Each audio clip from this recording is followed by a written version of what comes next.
పెద్దలను మరియు ఈ కార్యక్రమానికి విచ్చేసిన అందరినీ కోల్చాల్సిందిగా ఉత్తర తెలంగాణ నెల సహ పరిశోధనా సంచాలకులు డాక్టర్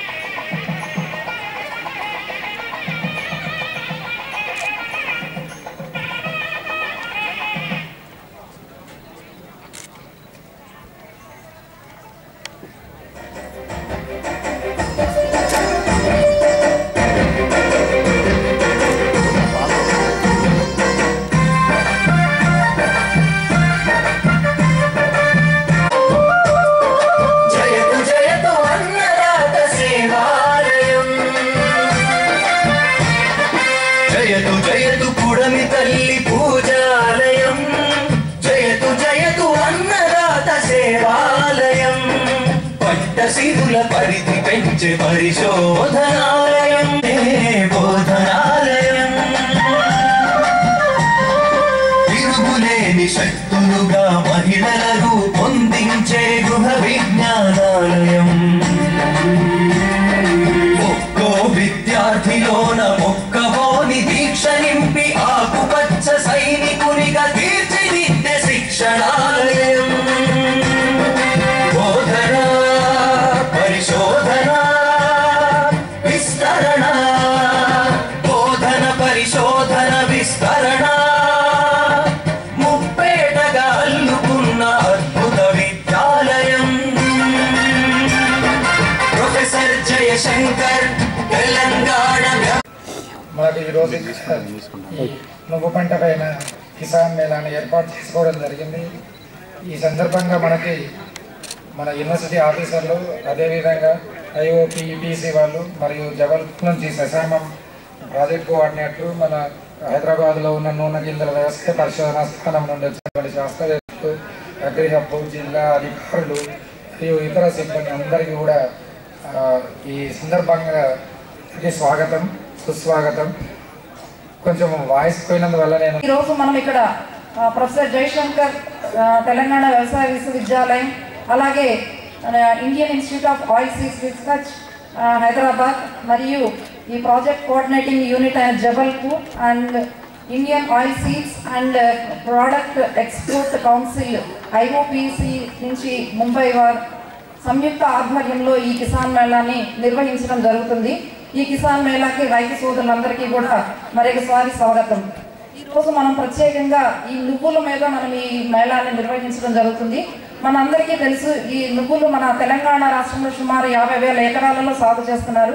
మరీ ముఖ్యంగా మన ఉత్తర తెలంగాణ జిల్లాలలో తీసుకున్నట్లయితే దాదాపుగా 30,000 ఎకరాలలో ఈ నువ్వుల పంట సాగు అవుతుంది. సాధారణంగా మన జగిత్యాల పరిశోధన స్థానం నుండి మీ అందరికీ తెలుసు, దాదాపుగా ఒక 6 నుంచి 7 రకాలు విడుదల చేయడం జరిగినది. శ్వేత ఒకటి, హిమ అని, చందన అనే రకము, అలాగే ఇటీవల కాలంలో కొత్త వంగడాలు కూడా విడుదల చేయడం జరిగింది, జేసీఎస్ 10-20 అని. ఇది ప్రతి తర్వాత కూడా మనము వేసుకోవడానికి ఎంతో అనువుగా ఉంటుంది. ఎందుకంటే ప్రతిలో మనందరికీ తెలుసు గులాబీ కాండం తెలిసే పురుగు బాగా ఉధృతి ఎక్కువగా ఉంటుంది.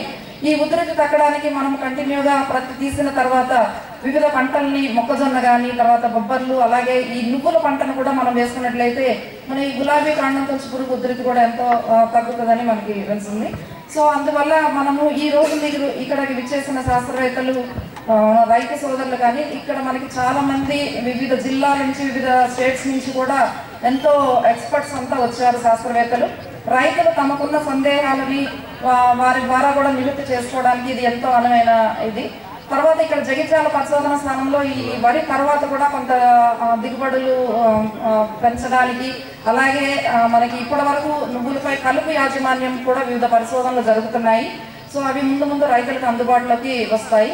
కనుక రైతు సోదరులందరికీ మరొకసారి విజ్ఞప్తి చేస్తున్నాము, ఈ శశామం కిసాన్ మేళాలో చాలా మంది శాస్త్రవేత్తలు వచ్చి అందుబాటులో ఉన్నారు కాబట్టి దయచేసి మీరు ఈ ప్రోగ్రాం అయ్యే వరకు అంతా ఉండి శాస్త్రవేత్తలు చెప్పేవన్నీ కూడా మీరు కొంచెం జాగ్రత్తగా తీసుకొని తర్వాత మీ సందేహాలు ఏమైనా నివృత్తి చేసుకొని ఈ నువ్వుల పంటలో కూడా మంచి దిగుబడులు తీసుకోవాలని వస్తుంది. ఎందుకంటే నువ్వుల పంట చాలా విధమైన ప్రయోజనకారి అయిన పంట కాబట్టి తప్పనిసరిగా మీరు మీ సందేహాలు ఏమైనా ఉంటే శాస్త్రవేత్తల ద్వారా నివృత్తి చేసుకొని ఈ కిసాన్ మేళాని మీరు సద్వినియోగం చేసుకుంటారని ఆశిస్తూ మరి ఒకసారి ఈ ప్రాంతీయ పరిశోధన వ్యవసాయ స్థానం నుంచి మా అసోసియేట్ డైరెక్టర్ రీసెర్చ్ తరఫున మీ అందరికీ ఇంకొకసారి హార్దిక స్వాగతం తెలుపుతున్నాను. నమస్తే.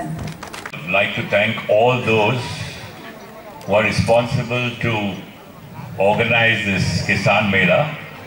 ఈ కిసాన్ మేళాను ఆర్గనైజ్ చేయడానికి కారకులైన వాళ్ళందరికీ ధన్యవాదాలు తెలుపుకుంటున్నాను.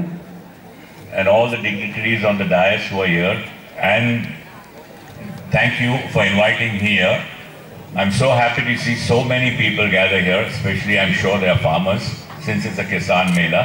వేదికను అలంకరించిన పెద్దలందరికీ, అదేవిధంగా ఈ కార్యక్రమానికి వచ్చేసిన పెద్ద సంఖ్యలో వచ్చిన వాళ్ళందరికీ, రైతులకు, వాళ్ళందరినీ సెషన్ IOPEPC గత 60 సంవత్సరాలుగా ఈ నూనె గింజలు మరియు నూనె గింజల ఉత్పాదకాల గురించి దాని యొక్క ప్రాముఖ్యతను ఎక్స్పోర్ట్ ఇంపోర్ట్ చేసుకోవడానికి చూసుకుంటుంది ఇండియా లెవెల్లో అని సార్ తెలుస్తుంది. I'd only like to tell all those who gathered here ఇక్కడికి వచ్చిన వాళ్ళందరికీ that it is not only the responsibility of the central government or the state government or the scientists or the farmers or the industry, but we all are responsible to see that we grow a better crop, a bigger crop, which is exportable also, since we are in the Export Promotion Council. ఇక్కడికి వచ్చిన అందరికీ నా యొక్క విన్నపం ఏమిటంటే, ఇది కేవలం రైతులు, శాస్త్రవేత్తలు లేక ఇండస్ట్రీ వాళ్ళదే బాధ్యత కాదు, మన అందరి బాధ్యతగా మనము ఈ నూనె గింజలను ప్రమోట్ చేయాలని కోరుకుంటున్నాను. We are here to see that if any of the farmers or anybody who requires any assistance, we are all there to help them at any time 24/7. ఈ రైతులు ఎవరికైనా ఏ విధమైన సహాయం, ముఖ్యంగా ఎక్స్పోర్ట్ ఇంపోర్ట్ గురించి మీకు ఏమైనా సహాయం కావాలనుకుంటే సార్ వారు మనకు 24 గంటలు అవైలబిలిటీ అందుబాటులో ఉంటారు. I would also like to announce personally myself, not on behalf of the Export Promotion Council, along with all the dignitaries and who are responsible, to have an award for the farmers number 1, 2 and 3 in oilseeds, especially sesame seed and groundnuts. Whoever grows the highest yield will discuss amongst ourselves and announce an award for the first, second and third. ఈ నూనె గింజలు, ముఖ్యంగా నువ్వులు మరియు వేరుశనగలు ఎవరైతే రైతులు పెద్ద ఎత్తున దిగుబడి అంటే కల్టివేట్ చేసి మంచి దిగుబడులు ఎవరైతే సాధిస్తారో వాళ్లకు సార్ తన సొంతగా అవార్డులు ప్రదానం చేయడానికి సార్ ముందుకు వచ్చారు ఈ పెద్ద క్రౌడ్ను చూసి. Without you farmers, we cannot export. Without you farmers, we don't have our daily bread. So it is you I would like to thank personally and on behalf of my Export Promotion Council. Thank you very much. So రైతులు లేకుండా మనకు ఆహారం లేదు, రైతు లేకుండా మనకు export లేదు. కాబట్టి ఇక్కడికి వచ్చిన రైతులందరికీ IOPEPC తరఫున నేను ధన్యవాదాలు తెలుపుకుంటున్నాను. I would only request all the farmers to follow the good agricultural practices, which are very important not only for the local demand but also for the export demand. రైతులకు నా విన్నపం ఏమిటంటే, ఈ ఎక్స్పోర్ట్కు సంబంధించిన మనకు ఏవైతే రిక్వైర్మెంట్స్ ఉన్నాయో మంచి గుడ్ అగ్రికల్చరల్ ప్రాక్టీసెస్ అనేది ఫాలో అవుతూ ఈ నూనె గింజల్ని సాగు చేయవలసిందిగా కోరుతున్నాను. Every country around the world has their own specifications under which they buy out of any country. So I would really sincerely request to follow all the good manufacturing practices that are taught to you by the scientists and by all the organizations responsible. ఈ good agricultural practices ఎందుకు చెప్తున్నామంటే, మనం export చేసే country యొక్క ఒక్కొక్క అవసరాలు ఉంటాయి కాబట్టి మనము ఈ గుడ్ అగ్రికల్చరల్ ప్రాక్టీసెస్ని ఫాలో అవుతూ ఏదైతే మనం కంట్రీస్ ఎక్స్పోర్ట్ చేయాలనుకున్నామో వాళ్ళ అవసరాలని మనం దృష్టిలో ఉంచుకొని ఈ గుడ్ అగ్రికల్చరల్ ప్రాక్టీసెస్ను ఫాలో అయితే మనకు కొద్దిగా ఈజీగా ఉంటుందని సార్ చెప్తున్నారు. ఫర్ ఎగ్జాంపుల్ జగిత్యాల జిల్లా టార్గెట్ మనం చూసుకుంటే ఈ రోజు వరకు 1600 acres మనం చేయగలిగాం లాస్ట్ ఇయర్ నుంచి. నేనేమంటున్నానంటే, ఒక్క నిమిషం మీరు ఈ శాస్త్రవేత్తలు, సైంటిస్టులు, చాలా మంది పెద్దవాళ్ళు అందరూ కూడా మాట్లాడడం జరుగుంటది మీతో. ఒక్క నిమిషం ఆలోచించాలి, ఎందుకు చెప్తున్నారు, ఎవరి కోసం చెప్తున్నారు. పూర్వకాలంలో ఇంటిగ్రేటెడ్ మన అందరికీ తెలుసు. మీలో కూడా మీ తాతయ్య వాళ్ళు, పెద్దవాళ్ళు ఎవరైనా ఉంటే ఒక్కసారి మాట్లాడండి, వాళ్ళు ఏ రకమైన వ్యవసాయం చేసేవాళ్ళు అనేది. ఇప్పుడు మనం ఎక్సెస్ ఆఫ్ పెస్టిసైడ్స్ యూజ్ చేస్తున్నాం, వాళ్ళు అదే అంటున్నారు. సో ఇంపోర్ట్ చేసే వస్తువులకి తప్పనిసరిగా కొన్ని స్టాండర్డ్స్ ఉంటాయి. ఆ స్టాండర్డ్స్ ఫాలో కాకపోతే మీరు ఎంత ఉత్పత్తి చేసినా అది బయట దేశాలకి వెళ్ళవు, మళ్ళీ రిటర్న్ వచ్చే అవకాశాలు ఉంటాయి. రిటర్న్ వస్తే దానికి ఏమి వాల్యూ ఉండదు. తర్వాత మీతో తర్వాత కొనే అగ్రిమెంట్స్ ఉంటాయి, అవన్నీ కూడా వాళ్ళు క్యాన్సిల్ చేసేసుకుంటారు. సో ముఖ్యంగా మనకి తెలియాల్సింది ఏంటంటే ఈ ఈక్వేషన్ లో భాగంగా ఎథికల్ అగ్రికల్చర్ కూడా మనం నేర్చుకోవాలి. ప్రొడక్షన్ ఒకటే కాదు, ఏవైతే మన భూమి ఏదైతే సస్టైనబిలిటీ నేర్చుకోవాలి. ఏ భూమి అయితే మనకి భూమి అంతే ఉంటుంది, పాపులేషన్ పెరుగుతుంది, రిక్వైర్మెంట్స్ అన్ని పెరుగుతున్నాయి, కానీ దేనిపైన అతి భారం వేస్తే అది ఆ రిజల్ట్స్ అనేది మనకు కనిపిస్తాయి. ఆ రిజల్ట్సే తల్లి పాలలో కూడా పెస్టిసైడ్. పుట్టిన బిడ్డకి కూడా మనం స్వచ్ఛమైన పాలు తాపించలేకపోతున్నామంటే ఇదంతా ఎందుకంటే మనం గ్రీడీనెస్ తో, అదే విధంగా కొన్ని తెలిసి తెలియనట్టు యాజమాన్య పద్ధతులు ఏవైతే ఫాలో అవుతున్నామో చాలా వరకు ఎక్సెసివ్ యూజ్ ఆఫ్ పెస్టిసైడ్స్ కానివ్వండి, ఫంగిసైడ్స్ కానివ్వండి, ఇలాంటివన్నీ కూడా తగ్గించాల్సిన అవసరం ఉంది. ఎందుకంటే మన తరం కాదు, రానున్న 100,000 తరాల కోసం మనం ఈ భూమిని కాపాడాల్సిన అవసరం, బాధ్యత మన అందరిపైన ఉంది. ఇది మాత్రం తప్పనిసరిగా మీరు అందరు దృష్టిలో పెట్టుకోవాలి. ప్లస్ ఇవన్నీ ఎలా ఈ యాజమాన్య పద్ధతులు ఏవైతే కల్చరల్ ప్రాక్టీసెస్ ఉన్నాయో వాటిని కొంచెం ప్రొడక్షన్ తక్కువ ఉండొచ్చు, కానీ క్వాలిటీ మాత్రం తప్పనిసరిగా సరైన క్వాలిటీ అందించగలుగుతాం. దానికి ఎక్స్పోర్ట్ వాల్యూస్ కూడా చక్కగా ఉంటాయని వారు వివరించడం జరిగింది, అవునా కదా? సో దయచేసి ఇవన్నీ దృష్టిలో పెట్టుకోవాలి. అదేవిధంగా మనం చూస్తాం వ్యాపారంగా ఎందుకు మారాలి అని చెప్తే, ఒక వ్యాపారవేత్తలు ఎవరైతే ఉంటారో ముఖ్యంగా మనం చూసుకుంటే ఒక్క తర్వాత వాళ్ళ ఇంట్లో ఉండే వాళ్ళు, వాళ్ళ చుట్టాలు ఉండే అందరినీ ఆ వ్యాపారంలో జాయిన్ చేసుకుంటూ ఉంటారు, అవునా కదా? ఒక సర్కిల్ ఫామ్ చేసుకున్నారు వాళ్ళే. అలాగే ఒక రైతు, ఒక మంచి రైతు ఎవరైతే పండిస్తున్నారో, ఒక సిసెమ్ రైతు కానివ్వండి, గ్రౌండ్నట్ రైతు కానివ్వండి, ఇలాంటివి ఎవరైతే ఉంటారో తప్పనిసరిగా మీతో పాటు ఒక 10 మంది రైతుని మోటివేట్ చేయాల్సిన అవసరం మీ బాధ్యత. కాబట్టి దయచేసి ఎవరైతే మంచిగా చేస్తున్నారో వాళ్ళతో పాటు ఆల్రెడీ మా అగ్రికల్చర్ డిపార్ట్మెంట్ లో చాలా వరకు స్ట్రెంథెన్ కావడం జరిగింది, కానీ తప్పనిసరిగా మీ బాధ్యతగా కూడా మీరు మీ రానున్న సమయంలో కుటుంబంలో కూడా ఎప్పుడో మన చూస్తున్న 4 ఎకరాల్లోనే ఒక రైతు కాదు ఆయన, యాక్చువల్గా ఆయన సాఫ్ట్వేర్ ఇంజనీర్ చేస్తూ 4 ఎకరాల భూమి కొని ఈ రోజు ఆ 4 ఎకరాల్లో ఇంటెన్సివ్ అగ్రికల్చర్ చేయడం మొదలు పెట్టారు. ఇంటెన్సివ్ అగ్రికల్చర్ చేయడం అంటే భూమి పైన ఎక్కువ ఫర్టిలైజర్, పెస్టిసైడ్స్ చేయడం కాదు, అన్ని పాటిస్తూనే బట్ క్రాప్ మాక్సిమం క్రాప్ తీసుకోవడం, క్వాలిటీ క్రాప్ తీసుకోవడం, టైం ప్రకారం. అంటే వాళ్ళు ఎప్పుడు కూడా ఆయన ఆ 4 ఎకరాల నుంచి వివిధ రకాలైన పంటలు, ఆయన 2 ఎకరాలు మామిడి తోటల్లోనే ఇంటర్ క్రాప్లు చేసుకుంటూ, దాని తర్వాత కంట్రీ చికెన్ కూడా అక్కడే చిక్స్ కూడా పెంచుకున్నారు, దాంతో పాటు అన్ని చేస్తున్నారు.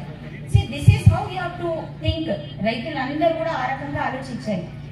ఒక మాట చెప్తూ మధ్యలో మిస్ అయ్యాను. పాతకాలంలో మనం చూసుకుంటే ఈ రోజు చిన్న ఒక కొత్తిమీర కూడా పండించలేని రైతులు ఉన్నారు. పాతకాలంలో నాకు తెలుసు, అంటే నేను చదివేటప్పుడు కానివ్వండి, ఇవన్నీ ఆ కాన్సెప్ట్స్ ఎప్పటి నుంచో ఉన్నాయి. పాతకాలం వాళ్ళకి మనకన్నా బాగా తెలుసు, మన కుటుంబానికి సంబంధించిన ఏమేం కావాలి అనేది వాళ్ళు గ్రహించేవాళ్ళు. స్వచ్ఛమైన కూరగాయలు, స్వచ్ఛమైన పంటలు తినేవాళ్ళు. అందుకోసమే ఈ రోజు వరకు కూడా హ్యాపీగా జీవిస్తున్నారు, మనకి ఆశీర్వాదం ఇస్తున్నారు. కానీ మనం ఆ ఆశీర్వాదం ఇవ్వడానికి మన పిల్లలకి బతుకుంటామా లేదా ప్రశ్నార్థకంగా మారింది. ఎందుకంటే ఇంత కంటామినేటెడ్ ఫుడ్ తింటున్నాం మనం. దానివల్ల ప్రతి రైతు, నా రిక్వెస్ట్ ఏంటంటే ప్రతి రైతు అసలు ఎవరు కూడా కూరగాయలు కొనాల్సిన అవసరం లేకుండా అట్లీస్ట్ ఒక్క 2 ఎకరాలు ఉంటే 10 గుంటలైన దానిలో కూరగాయలు, రకాలైన కూరగాయలు పండించవచ్చు. కావలసిన కోళ్లు పెంచుకోవచ్చు, కావలసిన ఒక ఆవులు పెంచుకోవచ్చు. సో శుద్ధమైన అది మీ అందరికీ తెలుసు. గోంగూర, కుంటికూర తీసుకోరమంటే ఉక్కుతున్నా మార్కెట్కి, అది దోసకాలా లేదో కూడా తెలియదు, ఎందుకంటే అది ఏ రకంగా పండిస్తున్నారో తెలియదు. పాలకూర అని తెలియదు. మీరు స్వచ్ఛందంగా పాలకూర పండించిన దానికి మీరు షాప్ నుంచి తీసుకొచ్చే దానికి టేస్ట్ నేనైతే ఇమీడియట్ గా కనుక్కుంటా.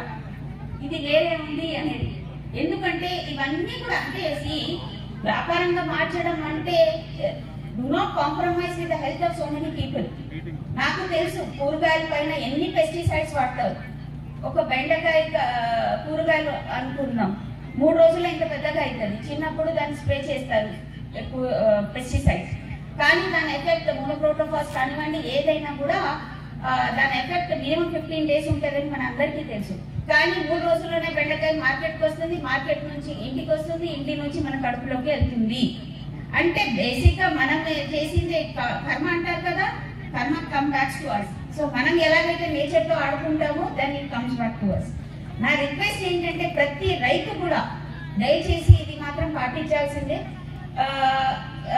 సపోర్ట్ ఏదైతే గవర్నమెంట్ నుంచి సపోర్ట్ ఉంది దట్ ఈస్ ఆల్వేస్ అప్రిషియేటెడ్. కానీ మీ వంతు ప్రయత్నంగా ఒక్క 10 గుంటలైన కూరగాయలు ఫ్రెష్ కూరగాయలు పండించుకొని మీ ఇంటి వరకైనా మీ చుట్టాల ఇంటి వరకైనా మీరు చేయాల్సిన అవసరం ఉంది.